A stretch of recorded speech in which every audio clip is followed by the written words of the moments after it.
this unit has evolved from many years already, okay?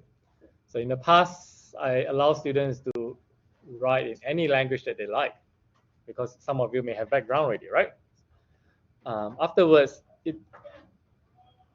we have changes in the course and so on. All of you are required to learn about Python programming. So that's why I standardized using Python in this unit. So in unit testing, you learn about Python unit testing. You don't learn about using Java or some other languages, okay? To standardize everything, since you're learning it anyway, right? It helps in the marking as well. It's easier. I don't have to look at different platforms, when I'm doing the marking. And with automated testing as well, so we standardize everything so that you're all learning the same thing and doing the same thing, okay? Yes. Anyway, we'll cover more of that in the next few weeks. So here, agile testing. So what is testing and what is the difference between agile testing and with other testing? So this is the first chapter that we'll be talking about. So some of the key things we'll be covering here, a lot of things, okay? The book is actually not very technical if you want to look at it. So in the past, I don't have a lot of testing tools. I asked students to do their own, and then they commented a lot about it. So now, no more. I will standardize a lot of things that you have to do. So there's a lot of hands-on and practical work that you have to actually download the software and to start working on it, all right? Anyway, I welcome a lot of feedback because I've made a lot of changes across, starting from last year. That was the first change that has been made. After that, this year is a continuation and so on, okay?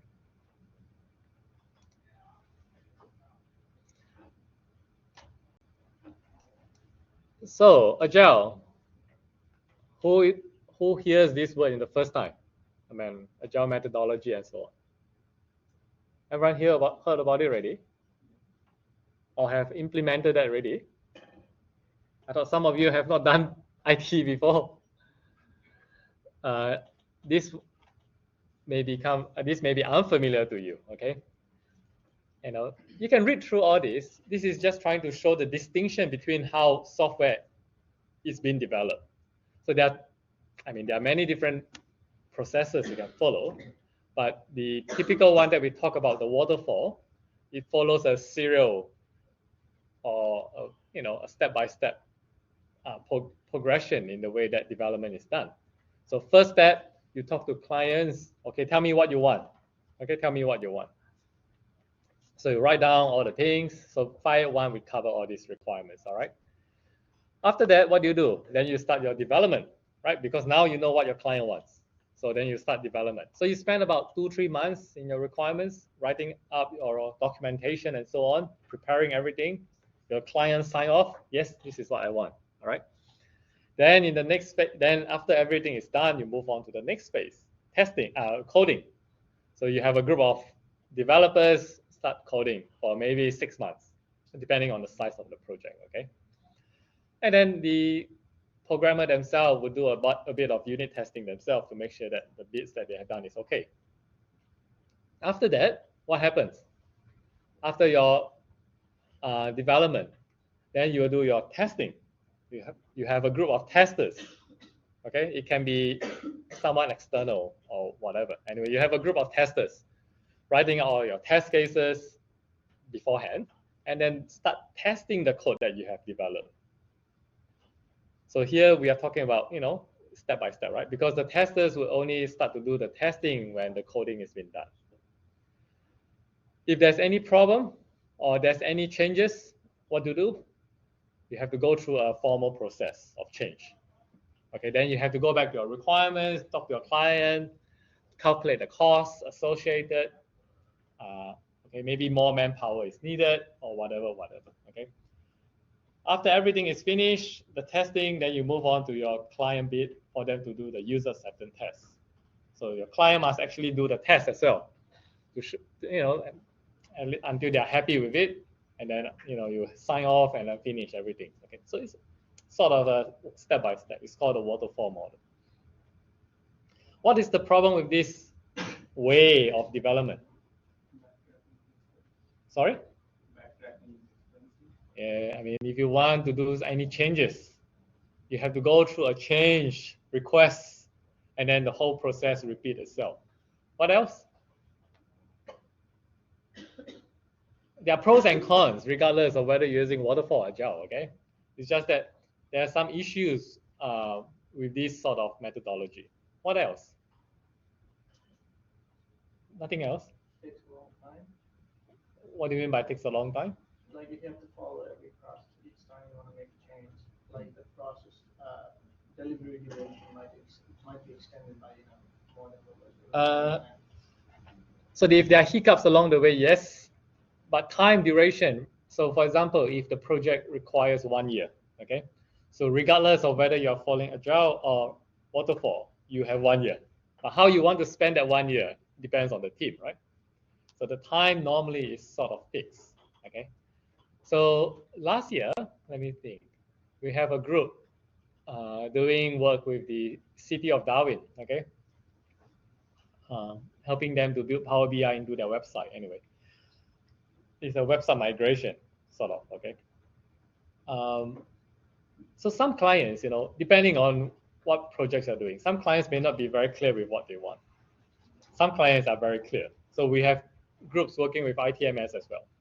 ITMS is the IT department in CDU, okay? So they are doing things with integration systems, okay? And then there's another doing on a finance system. Big projects, okay, big projects that we are talking about. So with the ITMS projects, the requirements are very clear. I mean, because they are IT department, right? With the City of Darwin one, the requirements are not that clear. Not that clear, okay? So you need to understand, dealing with different types of client, what are you expecting and so on.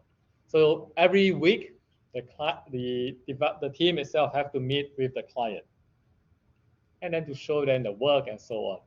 With waterfall, it's not like this. With waterfall, you meet the clients in the beginning and you meet the clients at the end. So there's nothing in between, you see.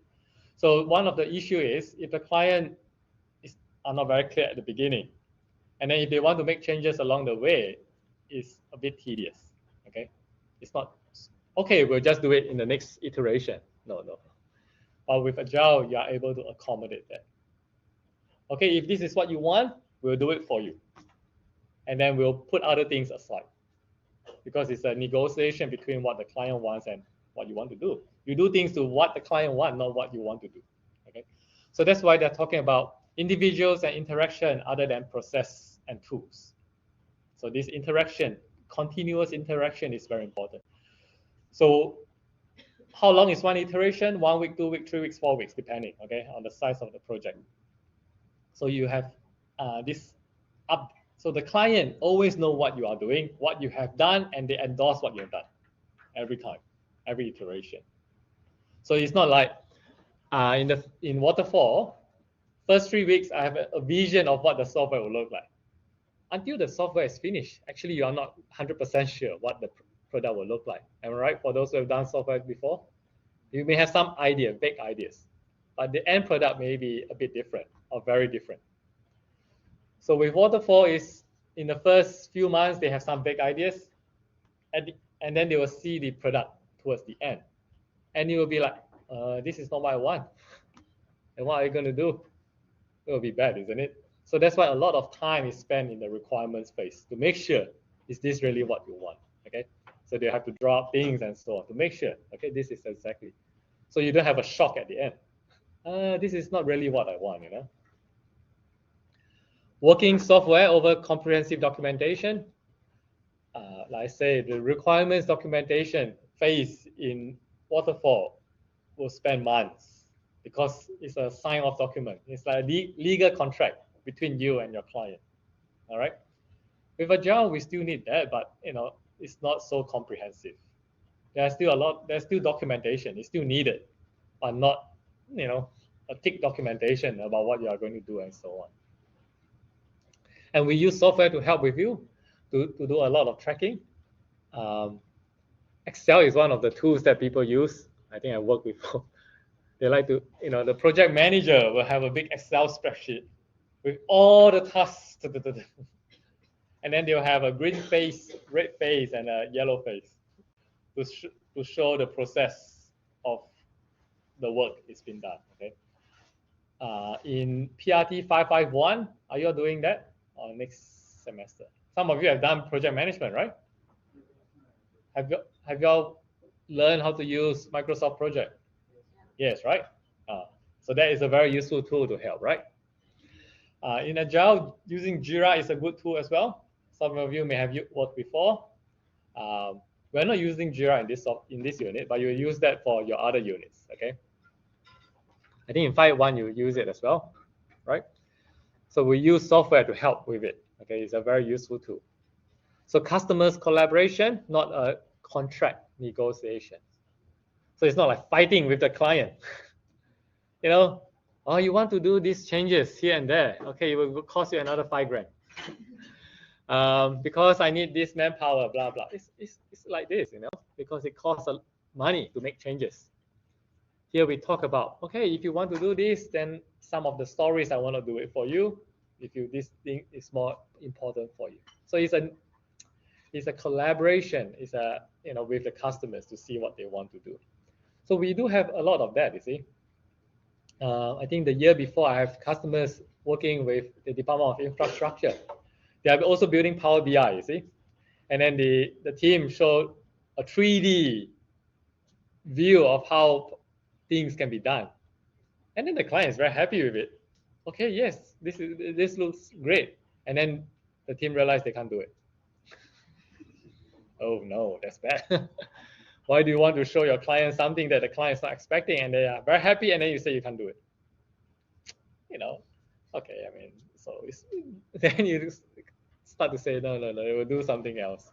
So don't over-promise, okay? That's a bad thing. You can under-promise and over-deliver, not the other way around. Responding to change, not following a plan. So changes, there are a lot of changes along the way. In the real world, your team member may be on leave. They may leave the job or whatever reason, sick for a period of time. What are you going to do? You have a key developer not working. Okay, are you able to get someone else, or are you able to make some changes along the way? Because with waterfall, in the requirement phase, you have a very detailed plan already, and then you just follow the plan. So I'm going to do this, do that, in the first few weeks and so on. So for those who have done project management, that's how it is, right? You need to come up with your project management plan. You spend the whole 10 weeks coming up with this long documentation with PMBOK, right? Right? Are you using PMBOK in your project management? Oh, come on. You don't have to worry about how many people in the group yet. About 4 to 5. We'll talk about group work in the last 2 hours, okay? So the plan, would you actually follow the plan afterwards? Ideally, yes. Otherwise, why do you want to spend 3 months working on it? I mean, you spend so much time. But in Agile, we try to spend about 1 or 2 weeks, and then you start working on it already. Okay, so very big difference between the two methodology. So it's not that process and tools, documentation, negotiation, plan are not important, just that the value is placed more on the things that is being bought here. All right, that's the Agile methodology. They try to make a contrast between them, okay? But at the end of it, you don't have to be a die-hard fan of Agile and you kick away waterfall and say that this is bad. No, waterfall is still being used a lot, okay? There are other methodologies as well, Prince2 as well. At the end of it, you don't be stuck on certain things. We use whatever is needed, what is best, okay? And also depending on the organization. Some may still like to fix on certain way, and depending on what you're trying to do, all right? So what do we mean by Agile testing? So you are all going to be Agile testers, at least for this unit, okay? Test-driven development. Do you all know what that is? Have you all heard about it? Some yes, some no. So in your 137 software now, you will you will write your code, and then when you finish, you'll do a bit of testing. Am I right to say that? Actually, with a lot of us, when you have finished all your programming before, this is what you do. You write a piece of software, and then you do a bit of testing. So I think, what do I ask you to do this time? Last year, in the individual work, I asked students to do scissors, paper, rock game using TDD, okay? The main aim is not on the software, because the main aim is on the test-driven side. So anyway, the game is scissors, paper, rock. It's easy, right? Whether you want to do this, or do this. And then you have points and see who gets 5 points first. You know, very simple idea. So students write all the code, and then they do, okay, it works. And after that, they don't follow TDD. What's the problem? There's a lot of bugs. What if the player don't actually choose one of the options? Instead of R for rock, S for scissors, P for paper, they put 1. Then the software crash, your program crash, because you did not test for it. You did not think about that when you are doing your coding. You just do it working on the best case scenario, the working way. That is the wrong idea, okay? So with test-driven, you write your tests before you do your coding. This is totally different. Normally we code, then we test. No. Do your coding, then do your tests, write your tests, then do your coding. So when you write your test for the first time, you run it will fail because you have no coding yet. Then you write your code, and then you run your test, it should pass. This is what we mean by that, unit testing. So we'll talk more about that in week 3, where you are asked to do TDD in Python as well. And in your individual work, you need to demonstrate TDD in doing the software that I asked you to do. Okay, you need to show me all your unit testing, and in the documentation, you need to demonstrate that is how you have done it. All right. Why do we want to do that? So that you ensure that your software is bug-free, is of high quality, because you already think of all the things that can go wrong with it already. So for example, some software, we'll do that in the tutorial later, some software or some program doesn't allow you to have negative numbers. So for example, you calculate BMI of a person. Simple, right? You just put in the weight and the height. Someone purposely put in a 0 or -1. You can't calculate BMI with that, right? I mean, you can still, the formula still works, but it doesn't make sense, right? Some things have issues with boundary numbers. So for example, with grades, calculate the grades of students. D is 85. What if the student got 84.5? Is that a D or not? HD or not? So these are boundary conditions where you hit the boundary. Do you push it up or do you let it be? You know. So these are things to consider as well. All right. So we'll deal with all this later on.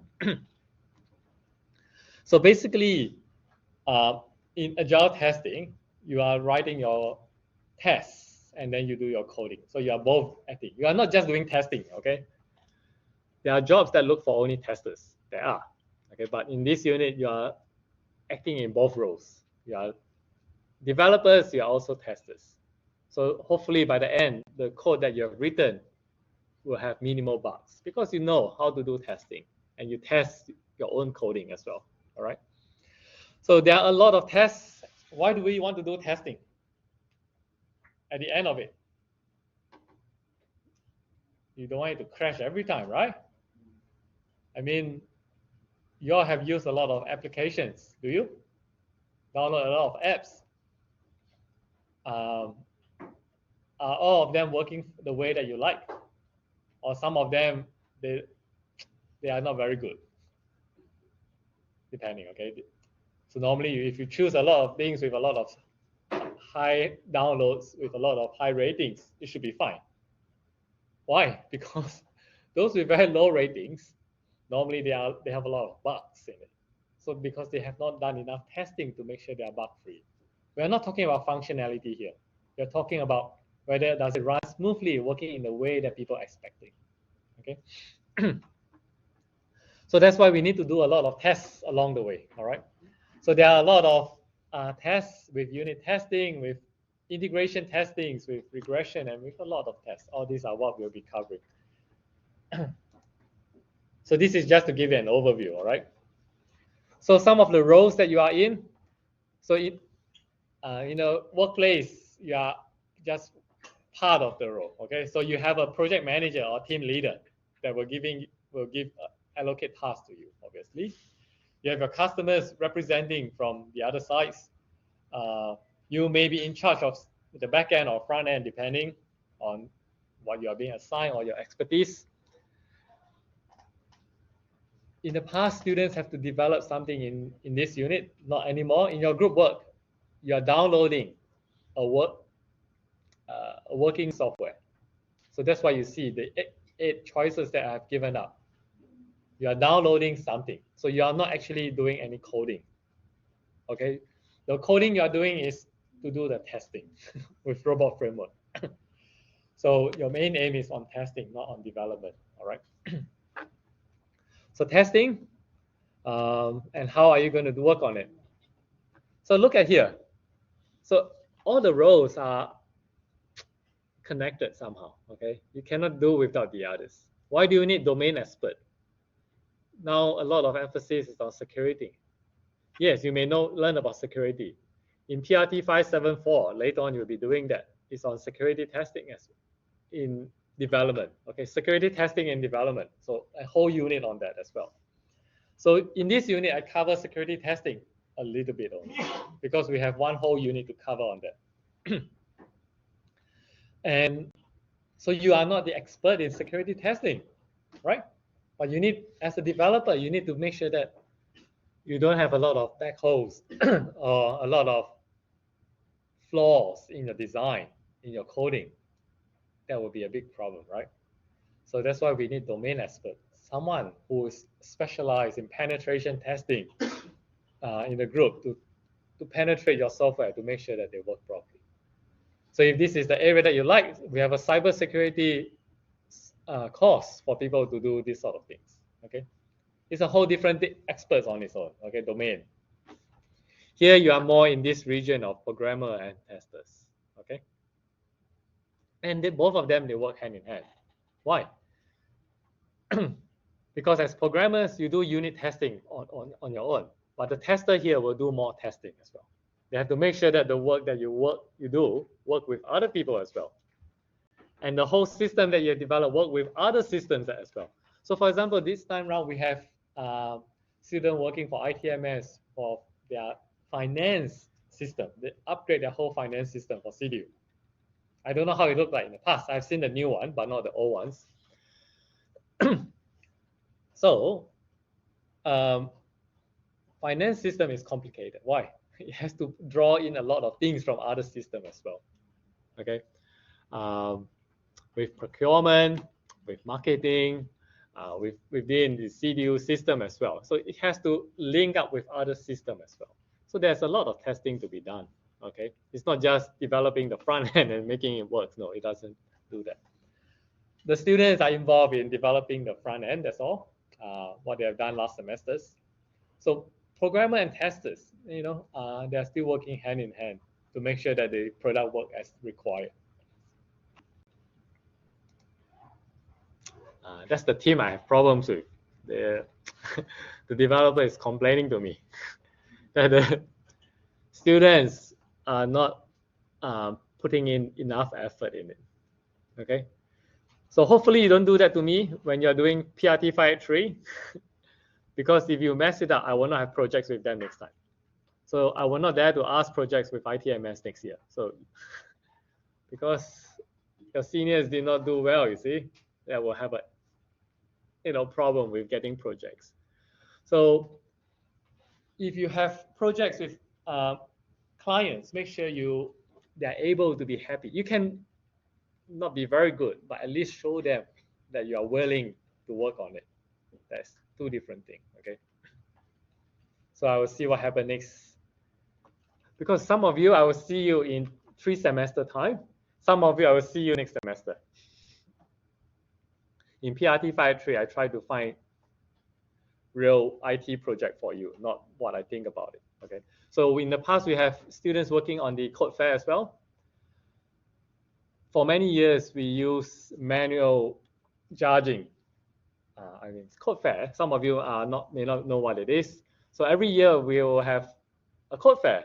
Okay, at the end of the year, towards November, I forgot what's the time already, for students to showcase their work. So there are a lot of industries coming as well. There are a lot of challenges as well. So you should participate as you can. This is a good chance for people to get jobs as well. Not for you, for your second year. So there were people from the industry coming to judge students based on the work that they have done.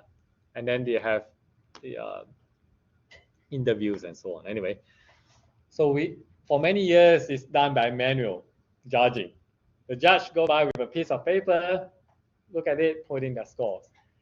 It's a problem. Why? At the end, when you want to compile it, it's very tricky. We have a short time spent, less than half an hour to calculate all the marks to see who has the highest marks.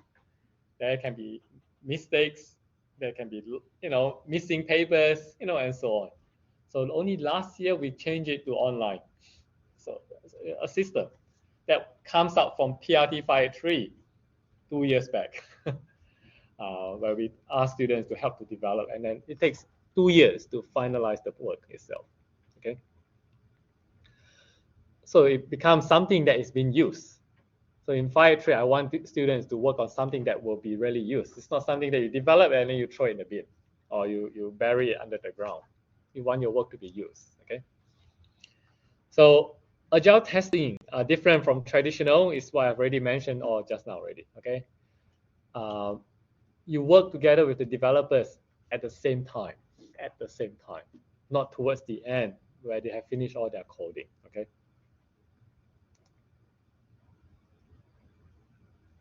So this is just trying to show you with waterfall requirements, and then you write down all your specification, you do all your coding, testing, and when you're all happy with it, then you release your product at the end. Okay. So with Agile, the big difference here is you go by iteration. Iteration can be 2 to 3 weeks or 4 weeks. A lot of you, if you play online games, applications, you realize every 2 weeks or so, they do an update, isn't it? Every 4 weeks or so, or depending, they'll do a major one. They are following the Agile methodology here. Okay. In the past, where you have your operating systems, I mean, some of you are not that old, sorry. Do you know how frequent the operating system is being updated? Maybe a year or two. But now if you look at things, it doesn't work like this anymore. Every few months, they update their stuff already. They have to catch up. Okay, you cannot, no longer you can wait 1 year to update your software. You need to do it as you can. So that's how Agile is working, all right? You do development, and then you do testing, you do development, testing, and you release at certain point. So you release whatever that can be released. So the main aim is to have a releasable product at the end of it, so that the client can actually use it. So we have been doing that throughout in our units as well. Okay. So last semester, I have students working on a botanical garden application. Okay. So with plant recognition. So you go to the botanical garden or any flowers. You take a picture. It will tell you what the plant is and give you a bit of description. Okay. Does it work just like this? No, because when I take the table, it also tells me this is a plant. I mean, when I'm doing the testing, that's not good. How can the table be a plant as well? What is the problem with it, you see? They use an API for someone who has done the plant recognition system. It's not done by the students. That's fine, you have a lot of APIs that's available. So there must be some way for you to improve on it, on the accuracy. You don't want to take a picture of the ground and it tells you this is plant ABC, right? So this is a lot of testing to be done. So when this part is done, then this part can be released because they have done enough testing to make sure that it's working. And with other things as well, okay? So this is with agile methodology. The release comes along the iteration, not at the end of it. So for example, this is a year-long project. You don't release at the end of the year. You can release in the middle of the year, and then release another in September, and then after that in December, a full release. Okay. This brings more benefit to the client. Why? Because they already start using it when it's already mid-year, and then they will give you feedback along the way about how this software is working. But it really depends on the nature. Some projects can be done like this, some you cannot do that. Especially a lot with military or with health or with life-threatening one. They have to do a lot of requirements to make sure things are following properly because they are different. But with a lot of apps you're doing nowadays, it does not matter, right? It doesn't have to wait towards the end. You can release while they go, right? Especially a lot of games that you're doing. It's not life-threatening or anything, right? There's no anything secret or anything. And for games itself, they like to release it, more features as early as possible. So that's why there's a ongoing update every now and then. It's very common nowadays. So whole team approach, basically you're working as a team, it's not pointing fingers. Because of you, you did not do your part, because of you, pointing fingers. I mean, yes, you are the one doing the thing, but it's a team effort, right? You don't want to be pointed at. You don't feel good to be pointed, right? So in your group work, approach it from a whole team base, okay? We want to do well. We want to, score good marks. I hope you aim for DHD. It's not just a P. So how do you work as a team to make this a success? So obviously in the team, there are some people who are better in coding. Some are not that good, Some maybe better in writing the report or whatever. That's fine. You need to spread out tasks among the team to make sure that this is working. Just at the table, you need 4 legs to stand. Without one leg, it wobbles. It doesn't work properly. So don't point fingers, all right? But to separate out the work being done individually, I have to have individual component in your group project. Otherwise, all of you have the same marks, which is a bad thing, okay? Bad thing, okay? If you have done more, you deserve more marks, to be fair. I mean, this is a lot of feedback from students. Why is this? This person has done nothing. Normally in group, you hear this. In a team of 4, this person has done really almost nothing. Then why do they have the same marks as me? But I've done most of the things. So that's why in the rubric itself, it's no longer one whole same mark across. No. You see what you have done. Your marks will be based on what you have done as well. Okay. So I'm trying to make a lot of changes and improvement in the unit. So if you have any comments or feedback, tell me early. Don't tell me at week 10, week 11, week 12. Why? I cannot do anything for you. If you have anything in the first 3-4 weeks, I can still make changes along the way. If you tell me at the end, I can make changes for the next batch of students, not for you. And I don't want to see you again, right? For this unit. You don't want to see me in this unit again. Normally, no one fails in unit like this. The only one who fails is because they really did nothing. Okay? I mean, it's very hard to fail unless you don't do anything at all, you don't do your individual work, you don't do all this and that, then you fail. Otherwise, just do it. Passing is not a problem. The problem you are thinking about is getting D or HDs.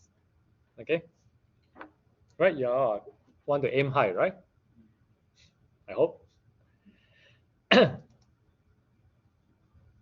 So basically, this is the first chapter. I will now move on to the next one more quickly now. Any questions for now?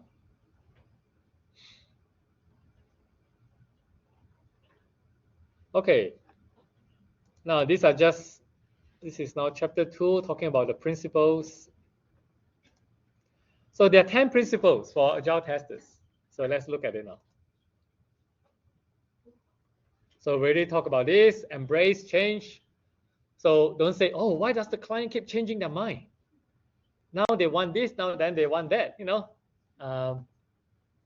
They are so fickle-minded. Why? Because they don't know what they want until they see it. This is very, very common. You have an idea, but when you see it, oh, I know what I want now. Then they tell you what they want. So don't, oh, they want changing, they want to make changes again and so on, okay? I have students who have done an AR app in the past, an AR game. You put up the phone, that was many years I talk about, you know. So in this room, then they will come up, pop up some funny stuff, okay? Some aliens. And then what do you have to do? You have to kill them. You have to click on it, right? Click on it. And you score points, I forgot which unit is that. It must be 582. In the past 582, they have to do a full unit, okay? Full software. Then students complain. 5.1, they do a full software. 5.2, they do a full software. 5.3, they do a full software. 5.5, they do a full software. What's the difference between the 4 units? So then we make changes. 5.1, you don't do a full software anymore. You do requirements. 5.2, you do testing. You don't do full software anymore. Only in 5.3 and 5.5, you do a full software. So these are all feedback from students we make. And students get stressed out, you see. So anyway, with the game itself, I have to make changes because sometimes you don't keep coming out the same thing, right? You have different kinds of aliens and they come out and then you have different scoring points. So, and does it work properly when you move your phone along with AR, right? Or does it get stuck and hang, you know? So you have to, how do you go about working on it? So there are different ways of implementing. I think that was many years when they are trying it. Nowadays, it's a lot easier to do with AR, all right? So you have to collaborate with people to understand what is required. So team members, so basically you are trying to drive Agile. Some teams may not be happy about it. They like their traditional way of working. So depending on how it is, okay? Don't be surprised. Some organization, they will tell, some people you hear, Agile is no good. There are people saying that. It's fine, you know. I say you don't have to be a diehard fan of whatever methodology. You use whatever that is needed to accomplish the task. So if waterfall is the way, that's fine. If Agile is the better way, then why want to resist changing? Okay, I mean, these are just methodology and tools to help you, right? It's not why you have to be a fan for it.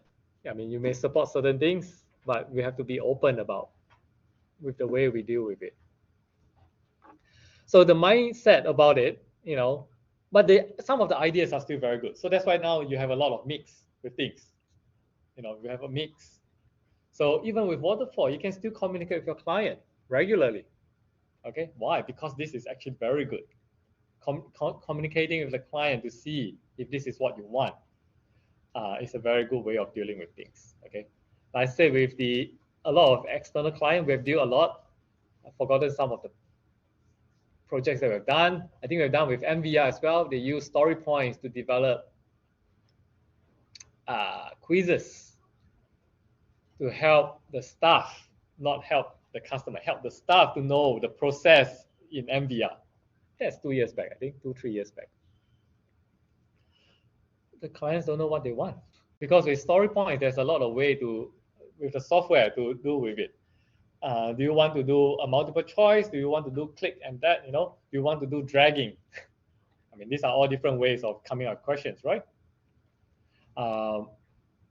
So the developer will have to do certain things and then show to the client. Then they, okay, this looks good. And then they will want it. Oh, no, they want something else. This is why I said the clients don't know what they want until they actually see it. So that's why you have to keep adapting, getting feedback, and making the changes, okay? And then after that, no, we have certain set of colors, especially with organization, they have certain things that they need. With colors and with certain design, they have templates that you have to follow, all right?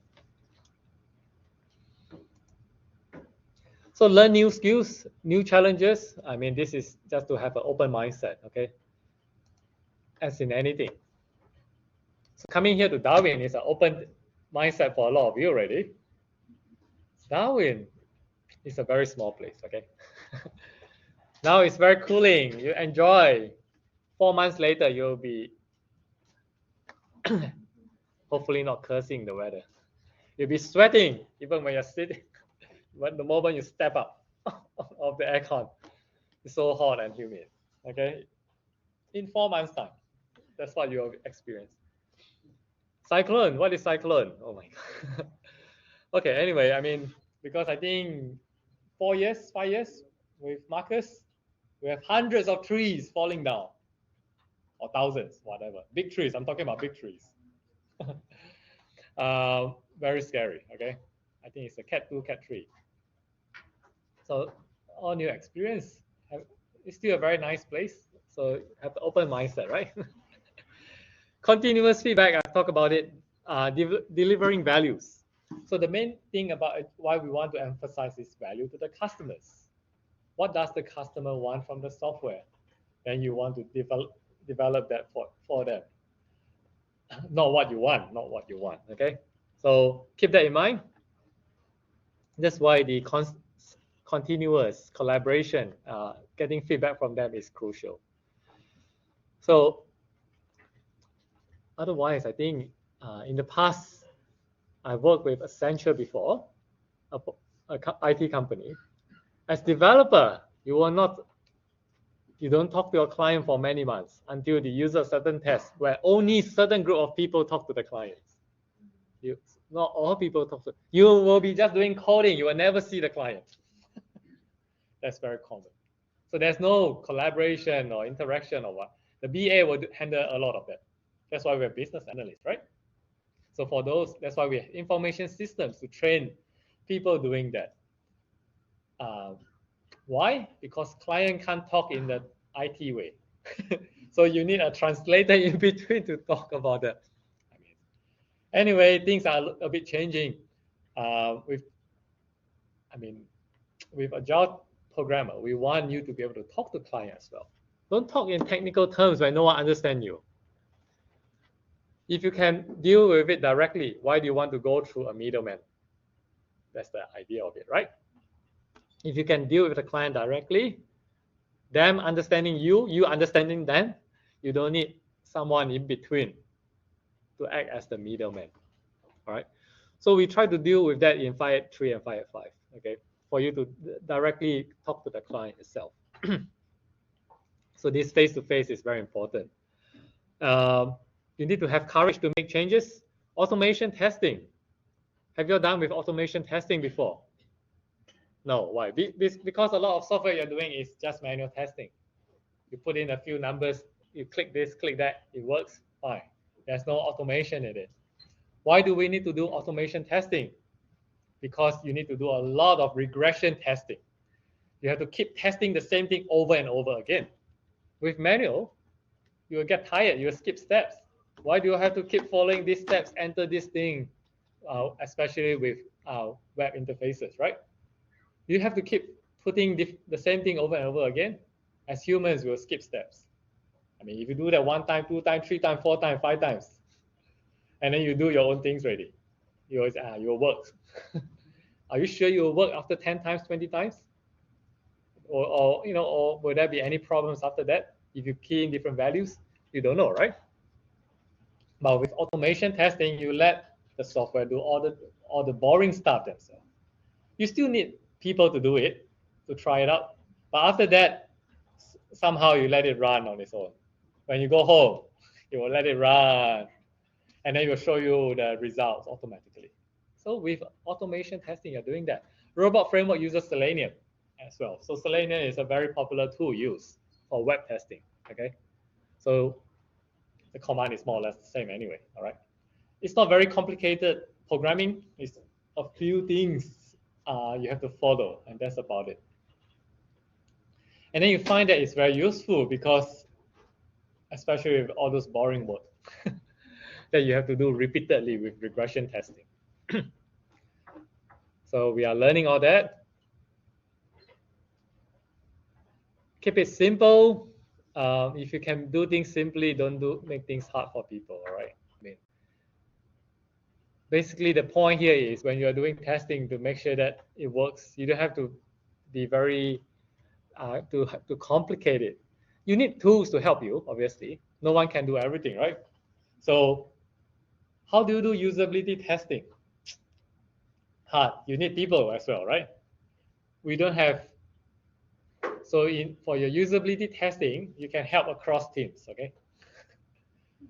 You do it for that team. You change over. Okay, because all these 8 projects are web database projects. Okay. So basically, what I want you to do is very simple.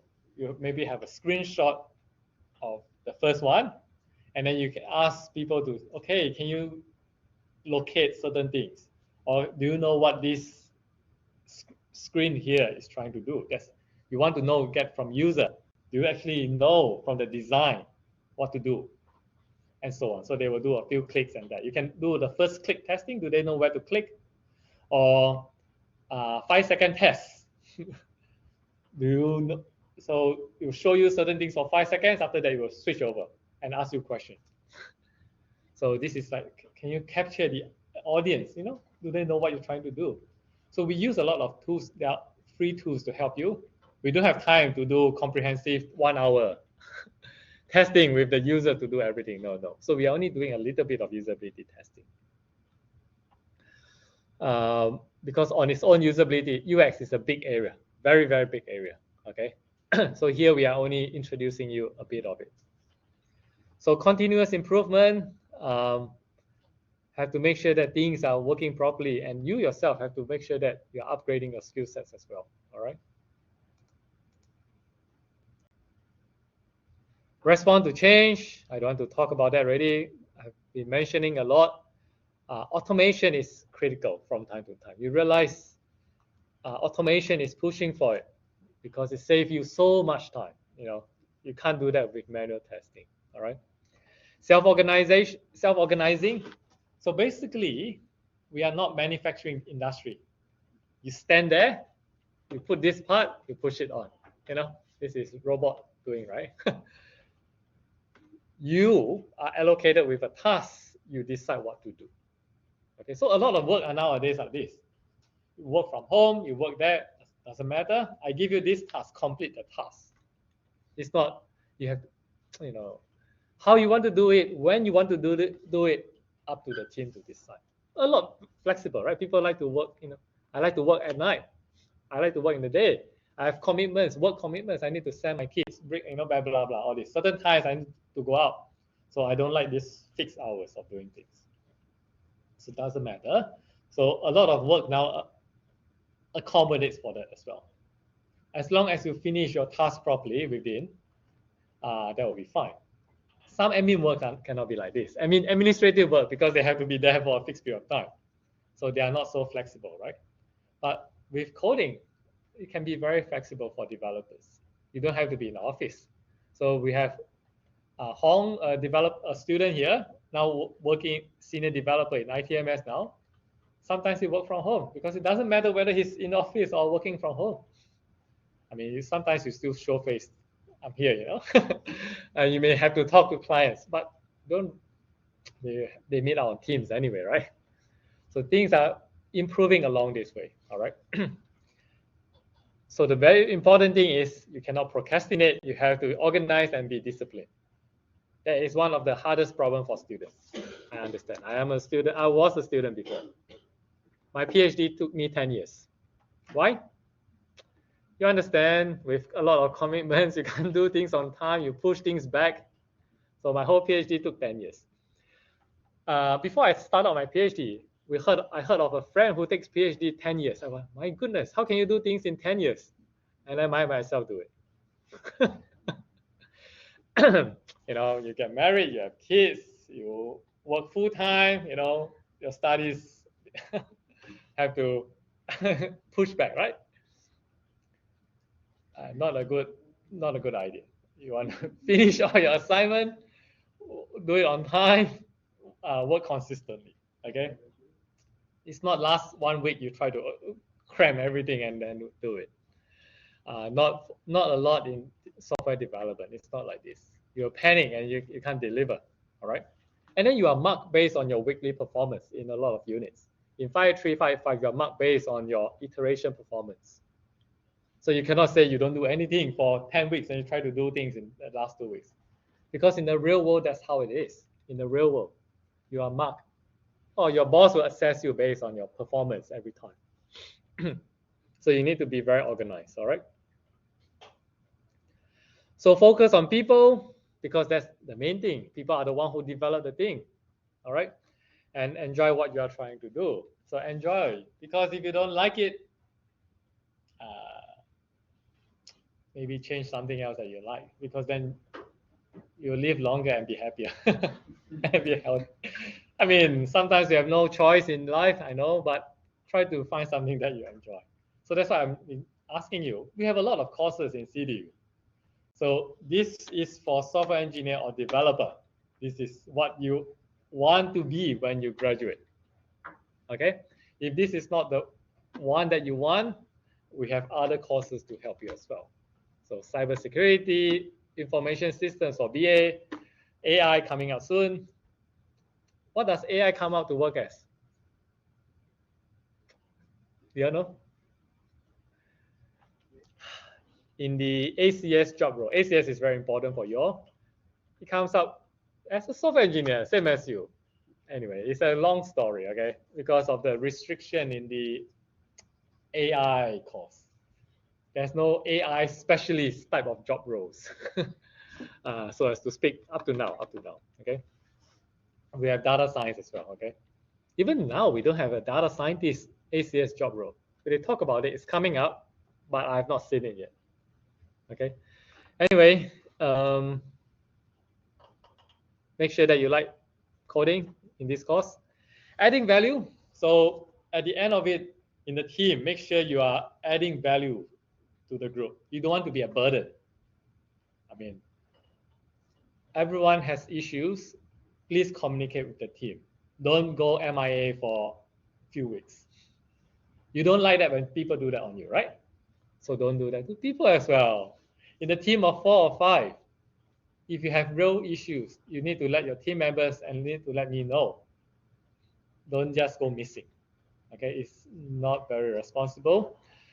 If it's within your if things are outside your control, then people understand. But if you can't let people know, all right?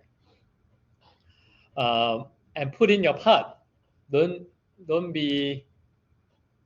just want to depend on your other members, okay? I mean, you need to be independent, go out to work.